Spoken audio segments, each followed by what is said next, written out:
Hello' guys, কি খবৰ আপোনালোকৰ? আশা কৰিছোঁ চবেই ভালে আছে।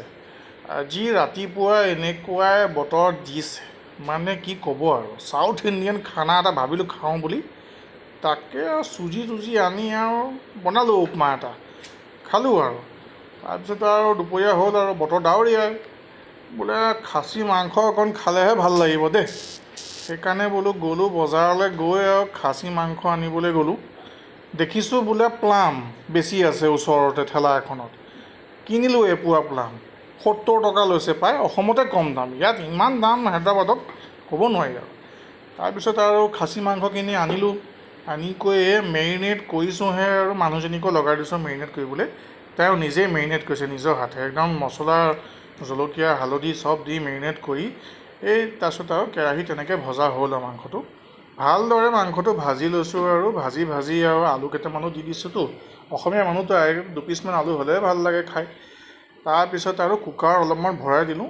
কুকাৰৰ চিনটো আমি আপোনাক দিয়া নাইকিয়া, কুকাৰটো ভৰাই পিনি আৰু তাতে চিটি মাৰি হৈ গৈছে আৰু। তাৰপিছত খাবলৈ খানাটো বৰ টেষ্টি হৈছে। আপুনিতো দেখিছেই, কালাৰ দেখিয়ে আপুনি গম পাইছে, বৰ সোৱাদিষ্ট খানা হৈছে। বৰ ভাল লাগিলে খাই কৰি, তৃপ্তিৰ এসাঁজ খোৱা হ'ল দেই ৰাইজসকল। বৰ ভাল লাগিলে খাই কৰি আৰু।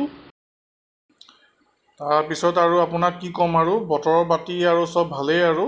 এয়া খানা খাই আমি আৰু অলপমান ৰেষ্ট কৰিলোঁ। ৰেষ্ট কৰি আৰু ভাবিলোঁ অলপ ফুৰিবলৈ যাওঁ। তো সস্তীয়া মাৰ্কেট, বিশাল মেগা মাৰ্ট চবেই জানেই অসমতো আছে। আমিও গ'লোঁ আৰু সস্তীয়া কাপোৰ বিচাৰি কৰি। চালোঁগৈ আৰু দোকানখনত বোলে অসমৰ নিচিনা ভিৰ ভাৰ নাই, কিন্তু খালী হৈ আছে গোটেইখন। তাৰপিছত আৰু কাপোৰ কেইটামান চালোঁ আৰু ইমান ভাল নালাগিলে। পিছত আহিলোঁ কিটচেনৰ বস্তুখিনি চাবলৈ। তাৰপিছত দেখিছোঁ আৰু কেইটামান গছপুলি কেইটামান পালোঁ, আৰু নকলি গছপুলি। চাই ভাবোঁ লৈ যাওঁ নেকি, আৰু গছপুলি এটা কিনিলোঁ কিন্তু। তাৰপিছত আৰু ঘৰত আৰু দুটামান বস্তু আৰু নাইকিয়া হৈ আছিলে, ইস্ত্ৰি এটা, সেইটোও কিনা হ'লগৈ। তো তেনেকৈ বিশালখন অকণ ফুৰি হ'ল আৰু। তাৰপিছত আৰু তাৰ পৰা লাহেকৈ আমি আৰু বিশালৰ ওচৰতে অলপমান ফুৰিলোঁ, ওচৰে পাছৰে জেগাবিলাক অকণমান চোৱা চিতি কৰিছোঁ আৰু বিশালখনলৈকে। তাতে ৰৈ থাকিছোঁ আৰু অলপ সময়, চাই আছোঁ জেগাবিলাক, নতুন জেগা ভাল লাগিছে। দেখিলোঁ নহয় এখন সৰুকৈ হোটেল এখন, তাতে সোমাই গ'লোঁ আৰু। হোটেলখনৰ ভিতৰত দেখিছোঁ ধুনীয়া লাইট জ্বলি আছে, ফেন জ্বলি আছে।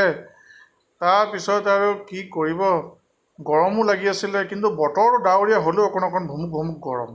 অৰ্ডাৰ কৰিলোঁ, বোলো ফ্ৰাইড ৰাইচ অকণকে খাই যাওঁ, ভোকো লাগিছে। ফ্ৰাইড ৰাইচ আৰু চিলি চিকেন এটা ল'লোঁ, চিকেন মঞ্চুৰিয়ানে। কিন্তু চিকেন মঞ্চুৰিয়ান আপোনাৰ খালী পকৰীটোহে খোৱালে, ভিতৰত চিকেনটো কম আছিলে।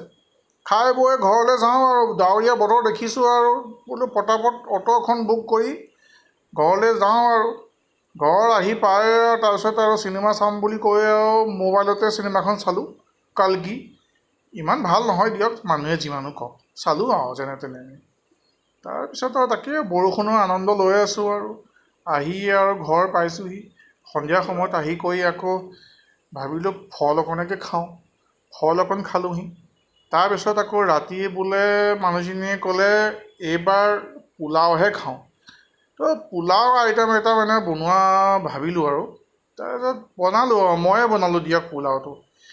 বেয়া নালাগিলে, খাই বৈ ভালেই লাগিলে পোলাওটো। ৰেচিপিটো বাৰু আপোনাক বেলেগকৈ মই শ্বেয়াৰ কৰি দিম বাৰু পোলাওটো। তাকেই আৰু, ধন্যবাদ ইয়ালৈকে আপুনি দেখাৰ কাৰণে। থেংক ইউ ফৰ ৱাচিং দিছ, বাই।